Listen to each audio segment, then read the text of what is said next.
Why are most people not spiritual? Why has society devolved into unfeathered materialism?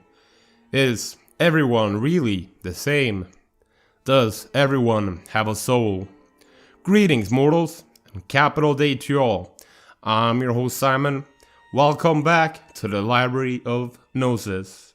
Some Gnostic texts speak of different categories of people. The lowest, and sadly most common class of people were known as hylics, from the Greek hyle for matter, and is the opposite of psychics, from the Greek psyche for soul. In the Gnostic belief system, hylics, also sometimes called somatics, from the Greek soma for body, were the lowest order of the three types of human. The two others were the psychics and the pneumatics, from the Greek pneuma for spirit or breath. So humanity comprised matter-bound beings, matter-dwelling souls, and the matter-free or immaterial spirits. Somatics or hylics were deemed completely bound to matter. Matter, the material world, was considered evil or deeply flawed by the Gnostics. In Gnostic mythology, the material world was created by a demiurge, in some instances a blind, mad god, in others an army of rebellious angels as a trap for the spiritual Enoia. The duty of the spiritual man was to escape the material world by the aid of hidden knowledge, Gnosis. Somatics were human in form, but since their entire focus was on the material world, such as eating, sleeping, mating, or creature comforts, they were seen as doomed. The pneumatic saw himself as escaping the doom of the material world via secret knowledge the somatics were thought incapable of understanding. My reading of it is that people interested in Gnosticism either possess the spirit or fall into the middle ground, where in spite of their flaws they can still be saved. The people who can't be saved essentially refuse to be saved. They have little to no interest based on their inherent design. It is a design flaw from their creation. It is similar to how we might view basic animals, driven by instinct. We sympathize with them because they outwardly look no different from those with spiritual capacity. Unfortunately, in the material world, this manifests as elitism. It is worth it to note that the material I have read so far bears little animosity towards those without spiritual capacity. While it has occasionally referred to them as evil, the remedy is not torture or pain, but merely erasure. This is somewhat similar to annihilationism, where those who make the choice to reject the all are destroyed instead of endlessly abused and tortured. This idea of being capable of choosing the wrong option, or reacting/avoiding enlightenment, is in tune with the seeming sanctity of free will. We don't really know what destruction means, and whether it means there was no spirit/soul consciousness to appreciate in there. I want to believe that because humans will find their unreceptive peers pitiable and salvageable, that a workaround exists, or that destruction is not the same as we conceive it. Ergo, there seems to be an element of destruction that we don't completely fathom. Let's face it, the world is elitist by nature. Some are born as a worm, some are born as not very bright humans. Some were lucky to be born as an intelligent human. There is no need to look down on the ones lower than you, because there is no denying the hierarchy. The self-initiator, an extremely small minority capable of reaching Gnosis without help, they are able to gain tremendous wisdom at a young age and have the willpower to live accordingly. However, even these people often have some help. Buddha, for instance, was royalty. Then we have the initiates. These people can reach Gnosis, but with help. If someone provides a good path, they can follow it, even if they sometimes need a reminder to stay on track. Those who reject initiation, intelligent bankers who choose cocaine and private jets instead of Gnosis. I have little good to say about these people. Those who can follow the path without Gnosis. This is the typical member of an organized religion.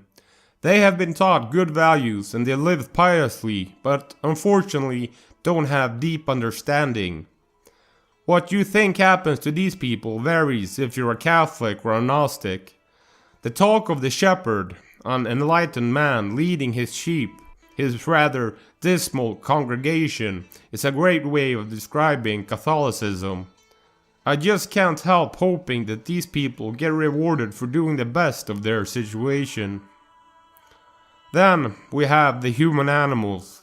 These people have no deeper understanding and are not held to a path. They react to stimuli and act upon desires. To be fair, the divine essence in these people isn't significant.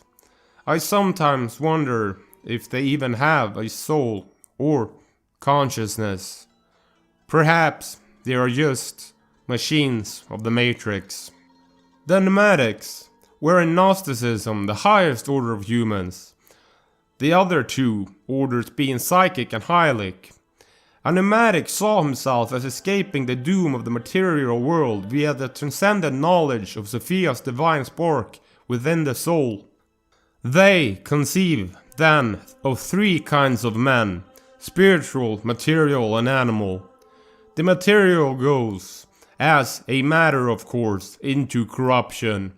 The animal, if it makes a choice of the better part, finds response in the intermediate place, but if the worse, it too shall pass into destruction.